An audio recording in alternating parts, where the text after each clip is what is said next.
Hari ini personil gabungan yang terdiri dari Dirlantas Polda Sumatera Selatan, Pol PP dan juga Dinas Perhubungan Kota Palembang melakukan penertiban kendaraan jenis roda 2 yang parkir sembarangan di kawasan POM 9 Palembang dengan jumlah personil sebanyak 60 orang. Sejumlah kendaraan roda 2 yang parkir sembarangan langsung diberikan sanksi tilang.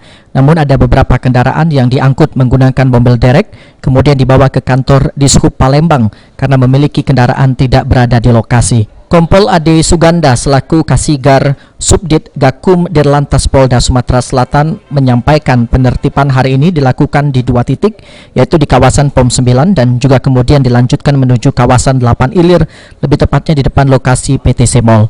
Penertiban ini dilakukan guna mengantisipasi kemacetan lalu lintas di beberapa kawasan di Kota Palembang. Kegiatan ini juga akan dijadikan sebagai agenda rutin. Kita dalam rangka penertiban parkir-parkir yang liar, Mas.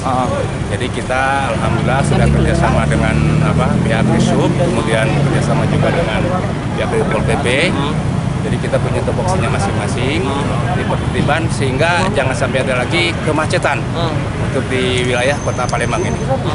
Ini lokasi, Pak? Ini direncanakan udah 2 titik. Titik terakhir nanti kita akan mengarah ke PTC. PTC. Siap. Ade Sunandar, PAL TV.